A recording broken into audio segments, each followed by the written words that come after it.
اور جب انہیں ہماری کھلی کھلی آیتیں سنائی جاتی ہیں تو انکار کرنے والے ایمان والوں سے کہتے ہیں کہ دونوں گروہوں میں سے کون بہتر حالت میں ہے اور کس کی مجلس زیادہ اچھی ہے، اور ان سے پہلے ہم نے کتنی قومیں ہلاک کر دی جو ان سے زیادہ اسباب والی اور ان سے زیادہ شان والی تھی۔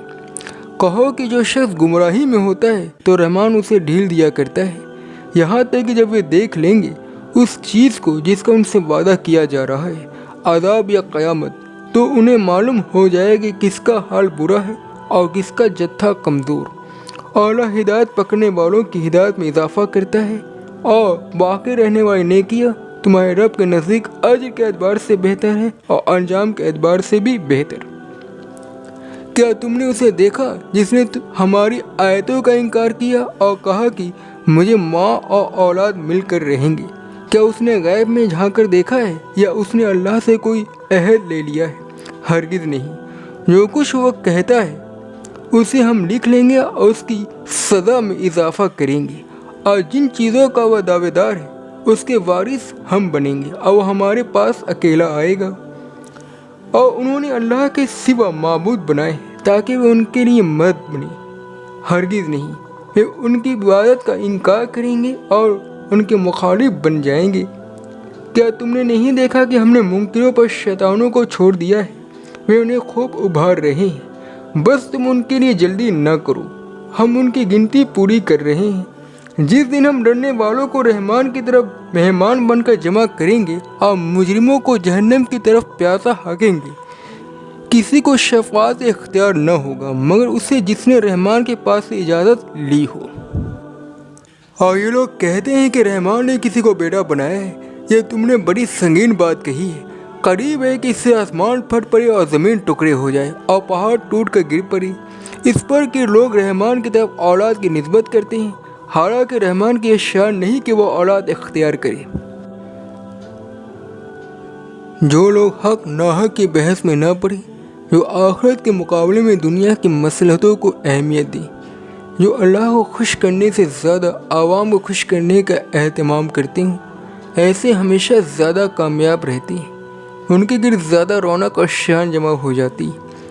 دوسری طرف جو لوگ ہر معاملے میں یہ دیکھیں کہ حق کیا ہے اور ناحق کیا، جو دنیا کی مصلحتوں کو نظر انداز کریں اور آخرت کی مصلحتوں کو ترجیح دیں، وہ عوامی رجحان سے زیادہ اللہ کا لحاظ کریں، ایسے لوگ اکثر ظاہری شان اور شوکت والی چیزوں سے محروم رہتے ہیں۔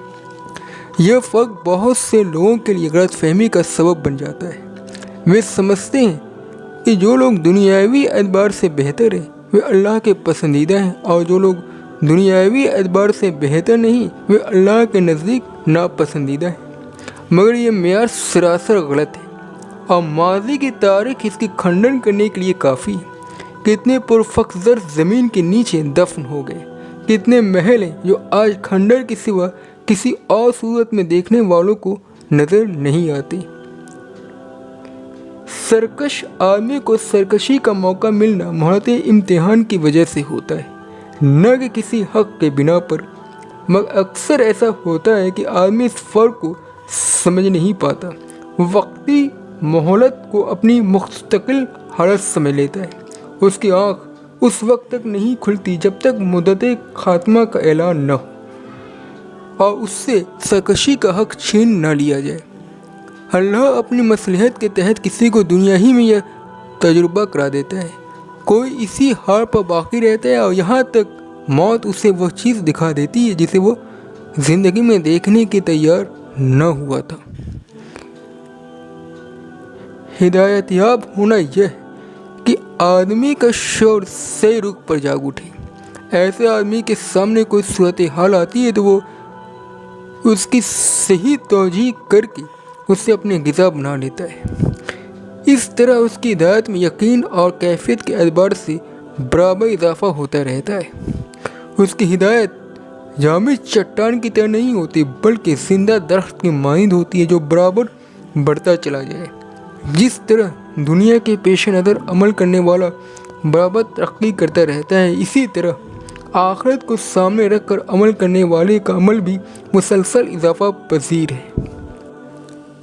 یہ اضافہ پذیری چونکہ آخرت میں ذخیرہ ہو رہی ہے، اس لیے وہ دنیا میں نظر نہیں آتی، مگر قیامت جب پردہ پھاڑ دے گی تو ہر آدمی دیکھ لے گا کہ ہدایت پانے والے کی ہدایت کس طرح بڑھ رہی تھی، اور اسی کے ساتھ اس کا عمل بھی۔ جب آدمی کے پاس دولت اور طاقت کا کوئی حصہ آتا ہے تو اس کے اندر غلط قسم کی خود اعتمادی پیدا ہو جاتی ہے۔ وہ ایسی روش اختیار کرتا ہے جو اس کی واقعی حیثیت سے مطابقت نہیں رکھتی۔ وہ ایسی باتیں بولنے لگتا ہے جو اسے نہیں بولنا چاہیے۔ ایسا ہی ایک واقعہ مکہ میں ہوا۔ عاص بن وائل مکہ کا ایک مشرک سردار تھا۔ حضرت خباب بن الارت کی کچھ رقم اس کے ذمہ باقی تھی۔ انہوں نے رقم کا مطالبہ کیا تو عاص بن وائل نے کہا کہ میں تمہاری رقم اس وقت دوں گا جب کہ تم محمد صلی اللہ علیہ وسلم کا انکار کرو۔ ان کی زبان سے نکلا کہ میں ہرگز محمد صلی اللہ علیہ وسلم کا انکار نہیں کروں گا یہاں تک کہ تم مرو اور پھر پیدا ہو۔ عاص بن وائل نے یہ سن کر کہا کہ جب میں دوبارہ پیدا ہوں گا تو وہاں بھی میں ماں اور اولاد کا مالک رہوں گا، اس وقت تم مجھ سے اپنی رقم لے لینا۔ یہ سب جھوٹی خود اعتمادی کی باتیں، اور یہ جھوٹی خود اعتمادی کسی کے کچھ کام آنے والی نہیں۔ انسان یہ چاہتا ہے کہ وہ دنیا میں جو چاہے کرے مگر اسے اس کی بد عملی کا انجام نہ بھگتنا پڑے۔ اس قسم کی حفاظت کسی کو اللہ سے نہیں مل سکتی تھی، اس لیے اس نے ایسی ہستیاں تجویز کر لی جو اللہ کی محبوب ہوں اور اس کی طرف سے اللہ کے یہاں سفارشی بن سکے۔ مگر یہ سب بے بنیاد انمان ہے جو کسی کے کچھ کام آنے والی نہیں۔ یہاں تک کہ وہ ہستیاں جنہیں آدمی نے شریک فرض کر کے ان کے لیے عبادتی رسمیں ادا کیے تھے وہ بھی قیامت کے دن اس سے برات کریں گے۔ انسان کو ان سے نفرت کے سوا اور کچھ حاصل نہ ہو سکے گا۔ آدمی کے سامنے حق اپنی واضح صورت میں آئے مگر اسے نظر انداز کر دے تو ایسا عمل شیطان کو اپنے اندر یہ راہ دینے کا سبب بن جاتا ہے۔ اس کے بعد آدمی کا ذہن بالکل مخالف سمت میں چل پڑتا ہے۔ اب ہر دلیل اس کے ذہن میں جا کر الٹ جاتی ہے، اللہ کی نشانیاں اس کے سامنے آتی ہیں مگر ان کی خود ساختہ توجیہ کر کے انہیں اپنی سرکشی کا غذا بنا لیتا ہے۔ جو شخص جھوٹے سہاروں کو اپنا سہارا سمجھ لے وہ ہمیشہ کسی قسم کی نادانی میں مبتلا ہو جاتا ہے، مگر جو اللہ سے ڈرنے والے ہیں وہ صرف اللہ کو اپنا سہارا سمجھتے ہیں۔ اللہ کا ڈر ان کی نظر سے ان تمام ہستیوں کو ہٹا دیتا ہے جنہیں جھوٹا سہارا بنا کر لوگ گمراہ ہوتے ہیں۔ یہی وہ لوگ ہیں جو آخرت میں اللہ کے باعزت مہمان بنائے جائیں گے۔ اللہ کی اولاد ماننا دو وجہوں سے ہو سکتا ہے، یا تو یہ کہ اللہ کو اپنے لیے مددگار کی ضرورت ہے یا وہ عام انسانوں کی طرح اولاد کی تمنا رکھتا ہے اس لیے اس نے اپنی اولاد بنائی ہے۔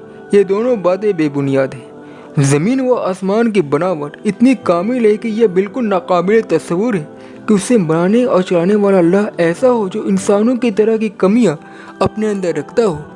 مخلوقات اپنے خالق کا جو تعارف کرا رہی ہیں اسے اللہ کا تصور کسی طرح چسپاں نہیں ہوتا۔